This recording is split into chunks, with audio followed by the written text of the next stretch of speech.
Shani Bharat Award. Ladies and gentlemen, can we please have a big round of applause for them? Thank you so much. Can we have a loud round of applause for the author here? Thank you. You all had lunch. Happy? Yes. Please sit.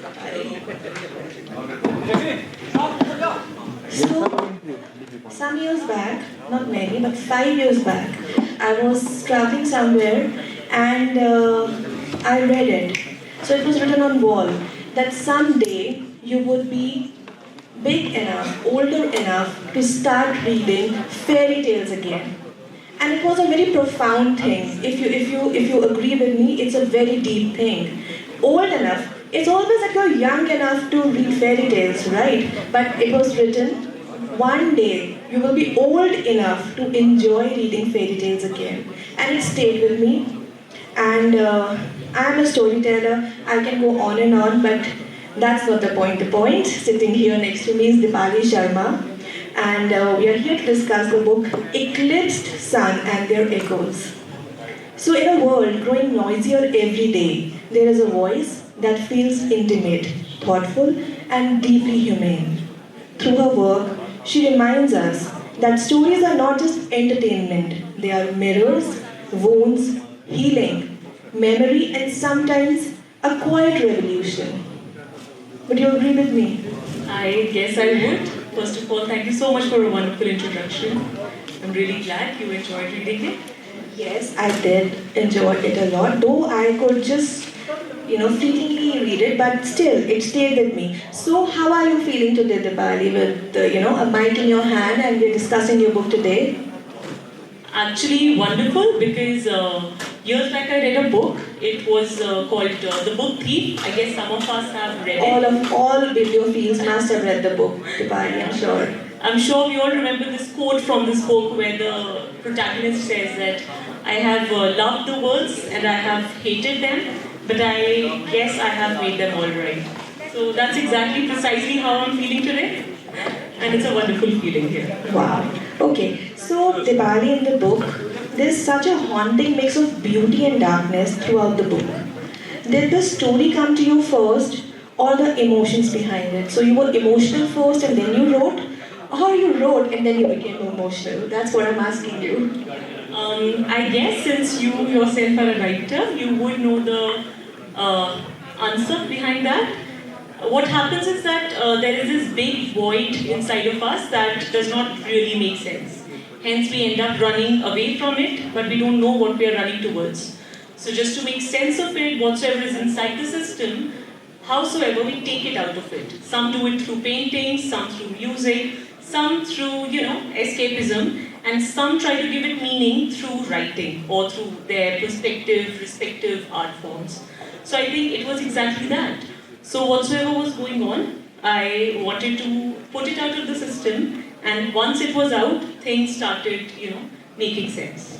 Fair enough. Well, that sounds haunted by memory, but also illuminated by survival. Don't you agree? I do. Okay. So after writing something this personal and emotionally intense, do you think the book changed you in some way, or you evolved, or you learned something that was very novel to you? Yes, I used to believe that truth is absolute, but that illusion was broken because I realized, I learned and experienced how it is highly dichotomous. It is never linear or it is never that simple. It's very layered, works like a spiral, and it's more like reliving a healing process. I mean, since you're a psychologist, you would understand where I'm coming from. Reliving a healing process. So, living a healing process or reliving a healing process? It is kind of reliving one because we don't realize because healing comes in, baby steps. And it's so small, it's so gentle that we don't pinpoint or we are not able to mark when we healed, how we did. And when something hits us through writing, such moments stay with us, and then longer in the journey we realize that, okay, this is where we've come. Let me tell you, healing is never the destination. Healing is always a journey. I feel everybody would agree. You never arrive at healing. You just travel through healing, and one day you are healed. Right? So that's what you're talking about in the book. Yeah, absolutely. And if Tani could stand before the version of herself that first descended into the motherland, wounded, frightened, unprepared, what do you think she would say to you now? Okay, so It's a question of parallel world.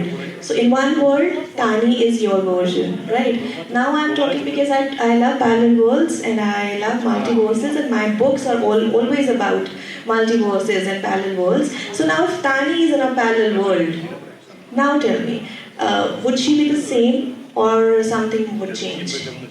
I would say there is not a single linear answer to that again, because, and not just to herself, there is a multiverse of different characters, because now I've written 4 books and there are different characters like Asrasya, Meera, some means fire, some mean water. So I think to all the characters, she would just say one thing. She would raise a toast to her still thumping heart, I guess. And the one thing which, as you asked, still is so unchanged about her is the innocence. Because often what happens in the world, which is so harsh outside, is people, in order to protect it, lose it. But that innocence in every character that I've written till now, will keep on writing in the future as well. The innocence would always be unchanged. So Tani would make a toast to herself and she would say, yes, I did it and I did it well. Absolutely. Very well said. Okay, now a fun question. So, I'm a publishing house and I'm a very big publishing house. Now sell your book to me. In 2 lines. Why should I publish your book? Okay, so my second chapter from the book ends with a question. If you're able to sit with that question and give me an answer which is self-satisfactory to you, you have an out to not publish the book. But if this shakes you up, then we at least need to sit with a discussion. Yes? What's the question? Do you happen what happens with the ones who question religion? That's the question. So, that's a very controversial thing to say. You can't question religion. It's a faith. और अगर आप किसी से faith ही ले लो किसी का, then what is the person going to do? You can never take away somebody's faith, Dipali. Faith is very, very, you say, it's very, very you. It makes us. We are evolving, but one thing that is always constant is faith. Faith in anything. Faith can move mountains. अगर faith ना हो तो पत्थर भगवान ना हो. Right? So still, sell your book to me. All right. Are you ready to come up with the discussion of just this simple question? And I'm not talking about faith here. Faith is something which is very personal and very sacred to, I think, almost all of us sitting here. So is religion. It is. So is religion. It is. Yes. So now you're not getting the point. I'm already in discussion with her about the book, so she has sold her book to me. So that's the point I'm making. So Dipali, anything you want that should stay with the readers? This is my last question to you. What do you want should stay with the readers? How should they feel about it? I think the one thing which would be common amongst all the readers would be questioning their own pre-existing belief systems and starting with because the book works as a trigger of our own self-introspection, our own self-discoveries, and any step closer to the truth is precisely one less delusion, one less belief system. And I think when the job is done, that's exactly what I want this to stay with the reader.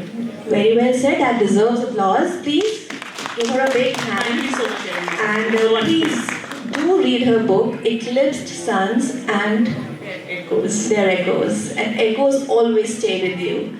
Thank you. Thank you so much.